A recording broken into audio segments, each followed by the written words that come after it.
एक गांव जहां रात को लोग गायब हो जाते हैं और सुबह सिर्फ एक जला हुआ काला निशान मिलता है।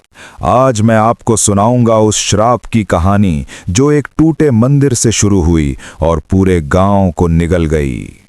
कुसुमपुर एक ऐसा गांव जहां चारों तरफ खेत हैं, टूटी कच्ची सड़कें हैं और रात होते ही ऐसा सन्नाटा छा जाता है जैसे हर चीज किसी अनदेखी शक्ति के कब्जे में हो।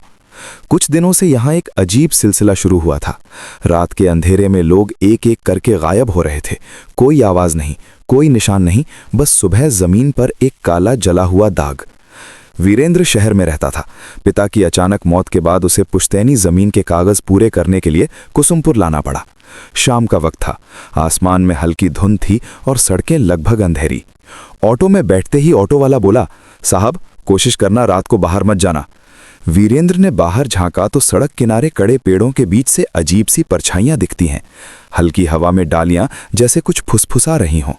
गांव के मुख्य चौक पर पहुंचते ही वीरेंद्र हैरान रह गया। पूरे गांव में सन्नाटा था। कोई दुकानदार नहीं, कोई इंसान नहीं, चौपाल खाली, कुत्ते भी अपनी जगह से घूर रहे थे।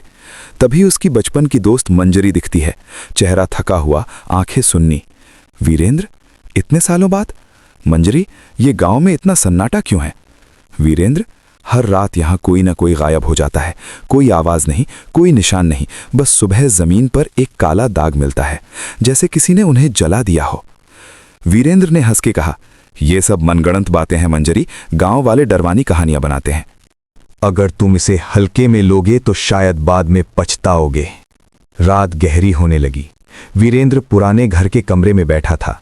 धुंध से ढकी खिड़कियों के बाहर परछाइयां गुजर रही थी। दीवारों के पीछे किसी का नाम पुकारने की आवाज, हवाओं में फुसफुसाहट। अगली सुबह गांव का बुजुर्ग पंडित मिला। वीरेंद्र, तुम यहां क्या करने आए हो? पिताजी की जमीन के कागज पूरे करने। ये गांव शापित है और ये श्राप उसी जमीन से जुड़ा है जो तुम्हारे परिवार की थी। कैसा श्राप? तुम्हारे दादा ने इस जमीन पर एक मंदिर गिरवाया था। उस मंदिर में एक रक्षक की आत्मा थी जो गांव की रक्षा करती थी।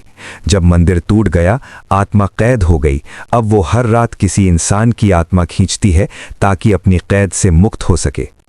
वीरेंद्र ने तय किया, वो उस जगह जाएगा जहां मंदिर था। पूरा गांव रोक रहा था, लेकिन उसने हिम्मत दिखाते हुए आगे बढ़ना चुना। उस जगह पहुंचते ही चारों तरफ जली हुई मिट्टी, टूटी दीवारें और बीच में एक पुराना बुझा हुआ दिया।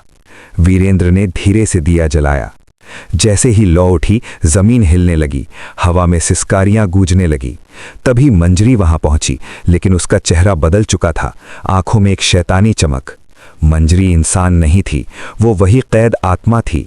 सालों से वो गांव के लोगों को मार रही थी और अब वीरेंद्र के आने से उसकी कैद पूरी तरह टूटने वाली थी।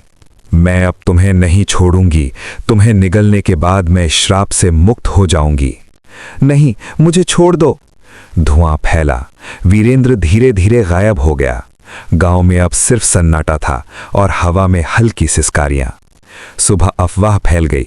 वीरेंद्र भी उस राक्षस के चंगुल में फंस गया। कुसुमपुर की धुंध अब और घनी हो गई। मंजरी अब पूरी शक्ति में गांव में घूमती है। हर रात नया शिकार, और कोई नहीं जानता अगली रात किसकी परछाई दीवारों पर रह जाएगी।